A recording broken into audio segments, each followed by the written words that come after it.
Good morning and welcome to another edition of Distance Learning 101. I'm Greg Ellis and I'm so honored today to be joined by Daytra Riley, a kindergarten teacher at Carver and a proud Baldwin native. Yes. So welcome to the show. Thank you. And I know your students are going to be glad to follow along with us today, and I know you miss them dearly. I do. I miss them a lot. All right, well, kind of take us down to what you got planned for us today, and we're just going to hit the ground running. Well, today I just wanted to bring in a component of learning, that we incorporate in our schools here at Tupelo. And it's called SocialEmotional Learning. And I think at this time especially, it's very important. We're all off of our schedule, our normal schedules. But hopefully, families at home have been able to have some type of schedule. But with all of these things happening, just not knowing what may happen, Right. Children really need that component. And They to really be able, thrive on that, don't they? yes, to be able to talk about, how they feel, or be able to, have an outlet to express, their feelings. And I'm going to mention Cosmic Kids Yoga. Oh. And there's a reference to, you can find it on YouTube. Okay. If you just Google Cosmic Kids Yoga. But I know in the mornings, most mornings, now I'm going to say most mornings because, some days at home, we get off our schedule at my house. Some days. Quite a few days, just because we may have stayed up a little later. Right. But I try to get up, get the girls, and I have two daughters, a 5-year-old and a 3-year-old. So I try to get them dressed and we get outside maybe, and maybe just walk around, come back in and do some stretches and have breakfast. Nothing like a little routine like that in the morning and that fresh air. I know your kids appreciate that too. And Yeah. you appreciate that. We do.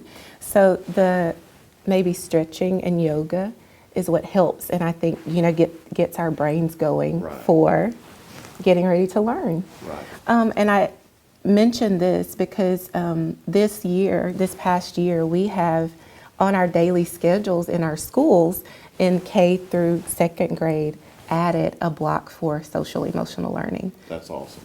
So it's something that kids are used to, and I know it's something that they may have been missing since being out of school. And maybe that's something they can teach their parents about too, because we need it as well. Yes, we do. Yes, we do. So I also brought, this little box, and you could have like a shoe box or something similar, but to hold some little gadgets in. Okay. I have some Play-Doh, and I have little things that my kids like picking up around the house, and maybe just using, it helps. Oh gosh, multisensory. That's the word I'm looking for. These are multisensory things that What you is can. that? These are just dried black beans. I thought they were chocolate chips. I was like, all right, we're going to have some snacks today. So they may go and get these during, brain breaks. That's Right. what we call them. And they may just want to count them or just maybe manipulate them. Gotcha. Just something different to work with. Yeah. Besides your pencil and paper that, Right. the packets that we're sending home. And then besides, being in front of the computer screen. Your eyes need to get a break from the computer screen. Yes, every once in a while, because it strains your eyes. It does. So these things are hands-on things that are multisensory, but them playing with them and manipulating them also help build their fine motor skills, which are fine motor skills. We all need our fine motor skills, especially in kindergarten, to be Right. able to write. So, speaking of writing, I have something here that I would like to show you. Well, we've been meeting on Google Meets with our Right. classes. So for me, teaching them through Google Meets, I have just brought an activity from the classroom to my Google Meet that my kids were used to doing. Gotcha. So Were they doing Google Meets already? prior to the quarantine? So No. they're learning all about Google Meet. So they're going to be really well trained by the time we get back to school, because as they get older, that's just a part of the classroom. I know, it has been exciting, and it's been a learning curve, but I think for them, like kindergartners, especially in younger grades, they are so resilient. They are. And just about learning new things. We were not doing Google Meets, but we were taking AR tests with a computer. Okay. We were using Lexia on a computer. In kindergarten. In kindergarten. Okay. So they were getting used to doing that. And now, we have social contracts. Dr. Right. Piku was on and he talked about those. And we had that in class at school, and we brought one into our Google Meets I classroom. love that. Was it quite different than the one you had in class? It was different. Our social contract in class is always posted, in an area where we know we can look and figure out, how we're supposed to be moving throughout our Right. classroom. It's kind of different. Just at the beginning of each meeting, I just kind of remind them of, the things that we do. And so they know that like muting your mic is one so you don't get feedback. And Some like, adults are having a hard time with that one, let me tell you. I know in our PLCs, sometimes I forget and I'm just talking away. No one's hearing me. But they also know that, we have motions that they can use Right. to show me, that they're engaged, and I have them use motions as well. Nice. You were talking before the show, I love how you're doing this. You're kind of splitting your class up into different times of the day to meet the different needs. Can you talk a little bit about that and how you came up with that idea? Yes, I came up with that idea because at first I was offering one Google Meet per week. And it was like, I sent out a survey to see what time, families would be able to meet. And we came to a time that was 2 p.m. and that was good for everyone. But I still noticed that some of my children weren't able to join. So I then reached out to those parents and, just to see, and I found out that I had some parents that were still having to work Gotcha. during those hours. So I have now, opened up 2 slots, and one is still 2 p.m. weekly at the same time, and the next one is at 6:30. That's so awesome that you're So, doing that. Yeah. To be able to meet the need of all your Yeah. students, and I know they appreciate that as well. Yes, I've gotten a lot of feedback from parents that said they were very grateful for that. That's awesome. So moving back to writing, this is one of the things that, it's called a circle map, and we use these in class. If it was in class, it would be more of like an anchor chart, Okay. but here it's a graphic organizer. Gotcha. And just with the sound that we are learning that week, Okay. on the Google Meet, we collaborate and come up with these words. Gotcha. So I'm assuming today's lesson is why. Yes, this lesson was why. And so if you're at home and, you want to do this activity with, and it doesn't have to be the sound of the week, just like in kindergarten, they need to know all of their letters and Right. sounds. So this is just a simple one with A. It has A on it. And Greg, can you help me come up with some words that may begin with the sound ah? Okay. I'm going to ask you to give me 3 words that begin with Oh ah. boy, you Carver people put me on the spot. So, Axis? ooh, axis, like Axis. on a globe. Okay, axis. Well, I think that's what that is. I guess this is how you draw it. Perfect. And you can put a bar right down the middle. There you go. Apple. Okay, apple. Now let me ask you another question. When for a kindergarten Yeah. age, obviously they recognize what an apple is. They know their letters. Are they seeing just letters in a word, or at what point do they start figuring out what that word actually reading? I guess. Okay, so this helps with that because it's going to give them a picture. Gotcha. And we use a lot of pictures in reading in kindergarten. Okay. So their books, they're used to seeing like rebus readers that may have the word apple, Okay. but then there's a picture right above it. Gotcha. So actually, this is teaching them, that when this is used as an anchor and they go back and look at it in class, and they want to use it in writing, they say, oh, I know the word yawn. We had that on our chart last week. Awesome. Okay. So that's how they can use that. So kind of an association. I'm going to associate that letter with that picture Yes. until they actually begin to read. Yes. All right, so I owe you another A. How about ant? Ant. Okay, that's great. Okay, I think it has 3 segments. Now I want to mention that in on the Google Meet, they just give me these words and I make the list. Okay. And then I go back and draw the pictures and I send them a digital picture of it to their awesome. families to go over. And just like here, they're able to talk to their parents about the words. They're able to talk about, give a sentence, to their parents, maybe, verbally give their Right. parents a sentence. And then they could even extend it to where they could write sentences Gotcha. with these words. Gotcha. Wow, So- we've come a long way in kindergarten. Yes. All right, well, we're going to take a quick break, and when we come back, we're going to, We are going to talk about math. oh boy, math. Can't wait. All right, we'll be right back. This is Distance Learning 101 with Miss Riley at Carver. Thank you.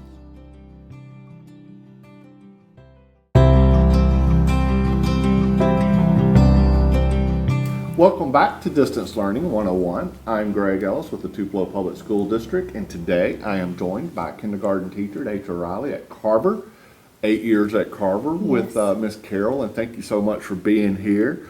We talked about reading and different things that we can do at home, preparing ourselves for the day, and now you say we're going to dive into my favorite subject, math. Oh, yes. Okay, so you'll do great with this too. Well, I may have been kidding when I said that. That's why I went into journalism. Yes, now on to math. This week's objective for math is I can count to 100 and I can count by tens. Oh, wow. Very Okay. easy. See, you can In do that. kindergarten. In Doing kindergarten. that. Wow, Yes. okay. Okay, so I know that even being a teacher, we have something called a 100s chart. And I know parents or families may not have those just lying around the house. However, we just got to improvise, That's right. So I have brought, I brought a dry erase calendar. I was wondering what you were doing with Yeah. that earlier. Okay, I'm starting Yeah. to see what you're doing now. Okay, so you don't have a 100 numbers chart, but you may have old calendars. Okay. You may have, ones that, you may have one like this, but anything that a child can look at and see patterns in numbers and learning numeracy is really going to help them Okay. at this age. So there's a calendar. Also, just drawing things out. You could get any straight edge or a ruler and make, number grids Okay. for students to be able to fill in their numbers. So and it's in a chart form. Yes. So it's something that they're used to, Yes. and they do it themselves. I like that. All right, parents, it's up to you now to help your child with these charts. That's right. Now, at school, we do use calendar math, in our classrooms. And I remember, being younger, like I said, and my grandmother just hand making lots of things. My grandmother taught for 30 years Oh, wow. for the state of Mississippi. Okay. And she would just make things, for me to learn, like just writing them out. She even made me a calendar once so that, I could learn how to use it. So you're passing on what you learned from your grandmother. Yes. That's incredible. Yes. I love that. Yes. Like I said, anything also learning to count, anything that, you can manipulate with, counting beans. And so one activity that you could do with these, counting by tens, is you could line them up in rows of 10 Okay. until you get to 100. Not only with beans, but like with anything that you have lying around the house, maybe marbles. You could go outside and get rocks. And I think, children like maybe using the different, manipulatives. Absolutely. They're not like the ones we have at school, but we're all having to be creative. Well, and to try to find 100 of one thing too, it gives them a task Yes. on top of that they, they feel like, okay, I can do this. I know. A competition with themselves, I guess you could say. I know parents at home may be saying, well, I'm not that creative. Right. But, there are other ways to, do things. Simply counting out loud to 100. Okay. Or maybe even if you're not making it to 100 right now, maybe just counting out loud to however far your child can get and helping them build up, to 100. But counting to 100 is something that, we've been doing almost since the first day of school. Okay. So, also, there are songs that you can look up on YouTube, and one of my favorite channels is Jack Hartman's music channel, kids Okay. music channel, and he has several things, not only dealing with math songs, but any subject area just about in the primary areas. You can find songs that have movement with them as well. Something to get the kids' attention. Maybe there's a rhythm to it that Yeah. that they'll catch on to. And a lot of times, with our children who are musically inclined, that will get their attention quicker than, maybe something that a child that may be visually Right. gifted will do. I like the options that you're able to give your students because, and we've talked about it, I think, on every show. Yes. Every child is different and you learn in different ways. And when you're able to connect with that child on their style, it gives them confidence as well. Yes, it does. It does. He has lots of videos that teach several skills, like I mentioned earlier. You're mentioning the different options that we're able to give our kids. I want to say that I have just been blown away, and one of my favorite things to witness during this time is how our schools, our district, and our entire city and community have been able to pull together and just figure things out. It has been neat to sit back. This is where you've seen the good Yeah. of people, and it fits with Dr. Piku's one heartbeat philosophy. Yes. It is. We're all coming together as one, and this is a difficult time, not just for the students, for adults, and I know you miss your students and they miss you, but to see everybody to come together to do what they can to help, it's been absolutely awesome to sit back and Yes. watch. It has, and I want to just mention our virtual teaching communities. One of the big things that, we are about here in Tupelo are our professional learning communities. And I want to just mention, how I've been able to communicate, still with my people from my school, with people around the district. It's just so easy to send an email. But also, on social media, I've been able to connect with teachers just around the country and the globe to we've been collaborating ideas, and it's been neat because the one goal that we all have is to be able to teach our students and their families. Absolutely. That's a great idea to get, you share ideas and what works in Arizona may not work here and vice Yeah. versa, but it may, Yeah. and to see how different parts of the world are doing things. Again, this is all new. Yeah. You weren't taught to teach virtually, Right. and in a matter of 2 days, you had to do develop it. a whole plan and just throw away everything that you've known and now go virtual. So I love how you guys are meeting and sharing with everybody. Yes. So we have parents, who have had to become teachers. So I just wanted to share, I know that, we're all wearing many hats, juggling work, juggling school, juggling lots of things, I just wanted to share with you something, that our principal, Christy Carroll, is what she always says to us. And she says, make sure you're taking moments to do things for yourself. And I think that parents and families, it's very important, because we have gone from a normal to, just a different time. Make sure we are finding those moments to just squeeze things in to do for ourselves. I myself have just kind of had to squeeze it into our day, like whether it's going on a walk, with the kids, but also if I'm just putting them to bed and maybe getting able to read a book or write or stretch. We just have to do things these days to help keep our hearts and our minds clear. We're all whether we realize it or not, there's a stress level and an anxiety level Yeah. that we deal with every day because of the unknown. Yeah. And so, yes, it is so important to take care of the mind and the soul through this whole process. And hey, parents, don't get stressed That's with, right. with this. I've had parents tell me the thing that they're doing in the first grade, I didn't do till the sixth grade. Well, hey, we're all learning here. That's right. And I know the teachers are available Yes. to be reached out to. You have Yes. your email address, and I'm sure on the Google Classroom they'll chat a lot. And that's part of this. We actually, want parents to reach out, and we never want, anyone to be stressed, not the child, not the Right. parent. These are just suggestions of things that we have given to carry over learning into, the homes. Have you found a situation where you've had a student who maybe in the regular classroom setting was a little bit quiet and was just kind of stayed in the background, but you've seen them virtually just blossom and come out of their shadow? I have noticed that, and I don't know if it's just like a different setting, or the fact that I'm not around my friends, so I don't have to be so enclosed. Like I'm at home and I can Right. express, myself freely. I do know of one student, but yeah, so it's been great for all of us.